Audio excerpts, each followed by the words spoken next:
হরিকথা বলতে গিয়ে ভক্তিবিনোদ ঠাকুর কতগুলো বিশেষ শ্লোক শাস্ত্রের, বিশেষত ভাগবতের ব্যবহার করেছেন। প্রভুপাদ সরস্বতী ঠাকুরের বেলাও দেখছি ওই রকম হরিকথার সেগুলো কমন ফ্যাক্টর বুঝাতে গিয়ে শুধু সেইগুলোই ব্যবহার করছেন, অন্য কিছু ব্যবহার করেননি। এই বাচ্চা বয়স থেকেই ওই এটা পড়তাম, মালা স্তোত্রম, এটা ভাবতাম এর ভিতরে তো নারায়ণ নারায়ণের কথা তো বেশি,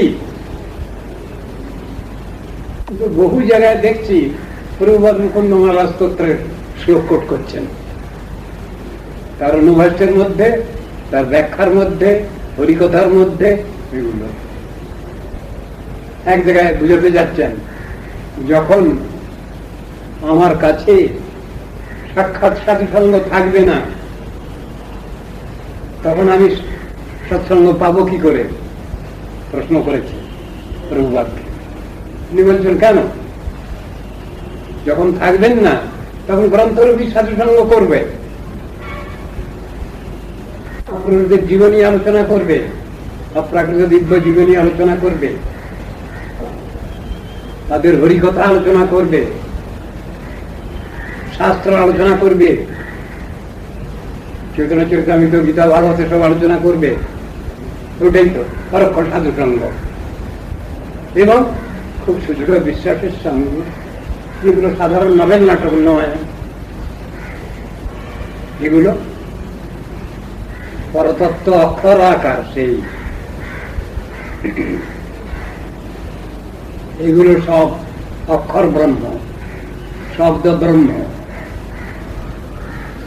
সেইরূপ ভাবে আলোচনা করবে।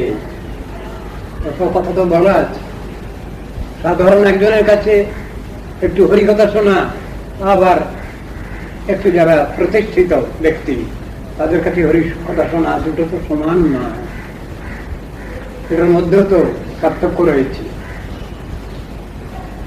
এখন পাচ্ছি না কিছু, মাথায় কি করবো তখন, এখানে হচ্ছে সেখানে যাই বলে তাহলে হবে না,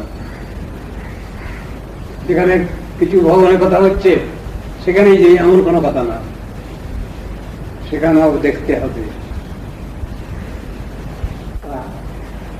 ভগবানকে কতটা মানছেন, কেমন সাধন ভজন করছেন তারা, কেমন তাদের আচার আচরণ, এই সবগুলোকে দেখতে হবে। তারা কেমন নৈষ্ঠিক,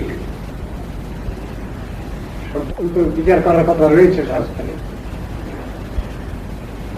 অধিকারের বিচার। তারা প্রতিজ্ঞা করে ফেলেছেন যে আমরা অন্য কিছু শুনবো না, গুরু বৈষ্ণবের উপদেশ, নির্দেশ, শিক্ষা এই নিয়ে চলবো, আর নন্দনন্দন কৃষ্ণের ভজন করব আমরা। এই কথা যারা জেনে ফেলেছেন তাদের বুদ্ধি অনেকটা শুদ্ধ, তার মোর অ্যাডভান্স লাইনে এসেছেন তারা, জেনে শুনে বুঝে সেই অনুসারে চলছেন, এবং সুদৃঢ় সংকল্প, সুদৃঢ় প্রতিজ্ঞা, অন্য কিছু শুনবো না, অন্য কিছু আলোচনা করব না, প্রসাদ ছাড়া কিছু খাবো না, ভগবানের নিবেদিত দ্রব্যই গ্রহণ করব, আর ভক্তি বিরোধী যত এইগুলো আছে সবগুলো পরিত্যক্ত কিনা, এগুলো তো আছে বিচারের কথা। মুখে বললে তো হবে না, এগুলো মুখে বলার কাজ নয় তো, অন্তর্চিন্তিত বিষয় এগুলো তো রয়েছে। ভক্তি পরেশানুভব বিরক্তির অন্যত্র, আর এইসব ভগবান নন্দনন্দন, তার প্রতি যেমন শ্রদ্ধা ভক্তি, বিরক্তির অন্যত্র, অন্যদিকে তার অন্যগুলো দূরে আছে, পাশাপাশি আছে। সব জিনিসটাই তো বিচারের কথা।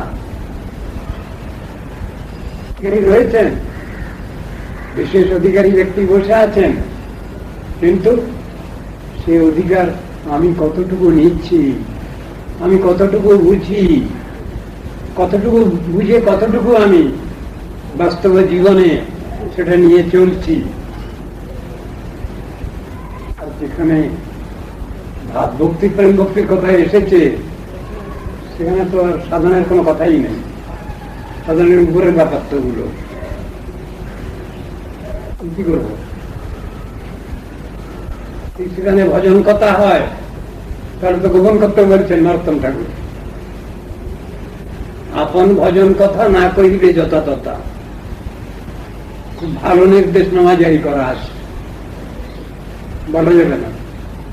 ধন কি ধন? পরমার্থ ধন, সাধনের ধন, ভক্তি মুদ্রাদি আসছে। আর ওটা অন্তর্চিন্তিত বিষয়, বলা চলবে না, গোপনীয়। ব্যাপারে ভুল বুঝবে। আমার প্রিয় পরমোপাস্য ভগবান, তাকে যদি ভুল বোঝে কারো রেহাই আছে, বৈষ্ণবকে যদি কেউ ভুল বোঝে রেহাই আছে, গুরু বৈষ্ণবকে যদি কেউ ভুল বোঝে রেহাই আছে, তাহলে ভগবান আমার সঙ্গে কথা কইবেন, আমাকে নির্দেশ দেবেন, কোন প্রেরণা দেবেন? হতে পারে না, হবে না। তো গোড়া কেটে দেওয়া হলো, তা নয়। যদি নন্দনন্দনের ভজন করি তাহলে গুরু বৈষ্ণব সুখী হন, খুশি হন। কিন্তু গুরু বৈষ্ণবকে বাদ দিয়ে তো আমি কিছু করতে পারি না। তত্ত্ব, দীক্ষা গুরু, শিক্ষা গুরু, চিত্ত গুরু, মহান্ত গুরু, শিক্ষাদাতা গুরু,